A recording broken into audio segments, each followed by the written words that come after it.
Philippe Boxeau, vous venez de visionner le documentaire qui vous est consacré, Post-Mortem. Vous en pensez quoi?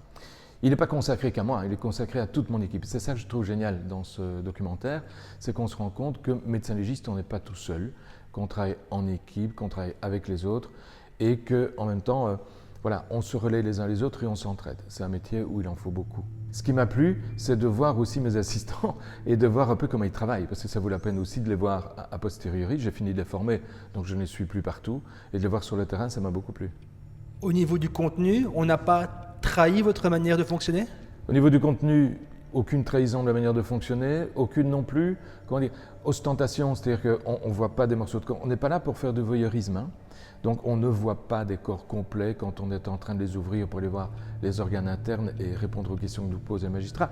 Tout ça, on ne le voit pas, c'est suggéré sans être vu, c'est très bien en fait. Parce que la déviance que l'on remarque dans ce style de documentaire, c'est le risque qu'il y a de glisser justement et de glisser vers le sensationnalisme. Ici, on ne l'a pas et c'est très très bien.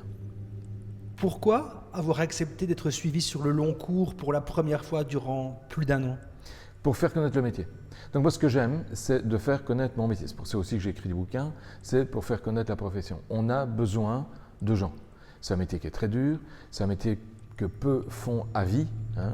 On peut se compter sur le doigt d'une main en Belgique, hein, quant à ceux qui le font à vie. La plupart du temps, on a des gens qui le font un temps, puis qui partent faire autre chose. C'est un métier qui est assez épuisant.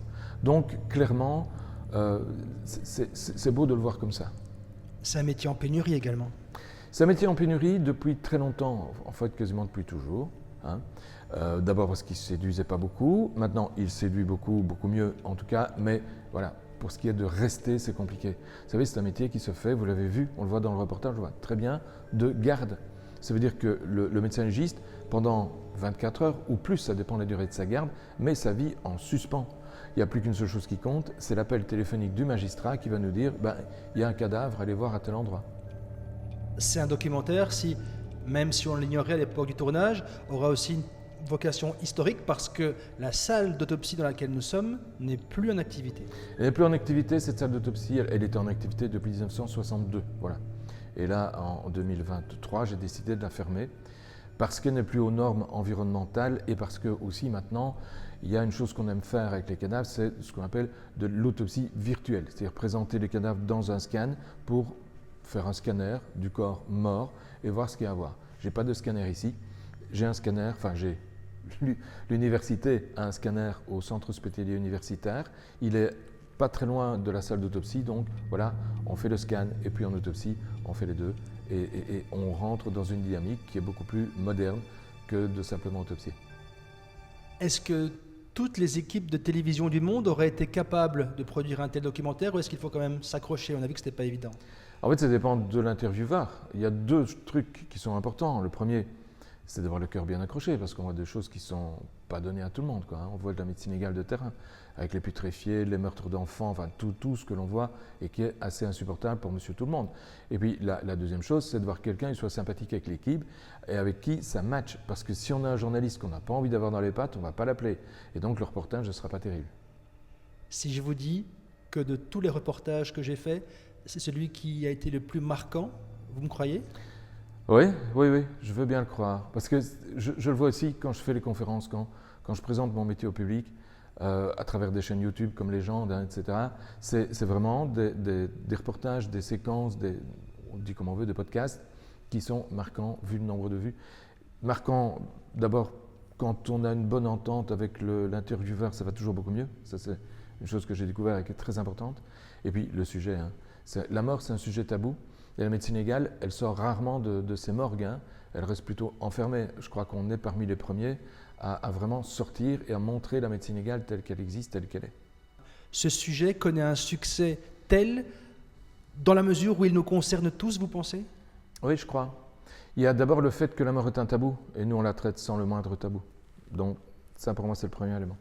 Et puis le deuxième élément, c'est le métier de l'ombre, sur lequel tout le monde fantasme, et si on se réfère aux séries américaines pour comprendre ce qu'est la médecine égale, on est juste complètement à côté de la plaque. Donc arriver à combiner les deux, c'est quelque chose de bien, mais c'est quelque chose de bien aussi pour le public, hein. C'est bien que l'on sache comment quelque chose fonctionne.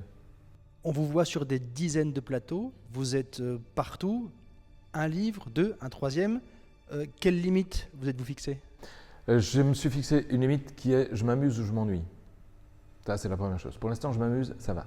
Sauf que je trouve qu'on me voit beaucoup trop. Donc, j'ai arrêté tout ce qui était télé et autres. La dernière télé que j'ai faite, c'était Le Grand Cactus et je n'en ferai plus avant 2025. En France, oui, parce qu'en France, objectivement, on peut encore faire, mais en Belgique, j'ai saturé le réseau. On parle de moi partout. Bon, ça commence à bien faire, en tout cas de mon point de vue. Donc, j'ai décidé d'arrêter. Et il y aura effectivement un 4e bouquin. S'il y a des choses que j'ai envie de raconter encore. Donc, je vais le faire. Vous avez eu d'autres sollicitations pour des documentaires ou des séries depuis qu'on vous a mis à l'honneur sur le long cours? Non, il n'y a pas eu. Il n'y a pas eu, c'est pas très étonnant parce qu'il y a déjà eu beaucoup. Et donc, en faire encore en plus, c'est rajouter à quelque chose qui existe déjà. C'est plus un scoop, c'est plus quelque chose de nouveau, c'est plus une nouveauté. Je comprends que, voilà, on se calme. De toute façon, on n'a pas vocation à avoir des journalistes en permanence avec nous. Hein. Nous serons donc à jamais les premiers à vous avoir suivis pendant un an? Ah oui, nécessairement. D'autres nous ont suivis pendant une semaine, quelques jours, par-ci par-là, mais pendant un an, c'était jamais arrivé. Ça a été une belle expérience? C'est toujours une belle expérience, ce genre de truc. Hein.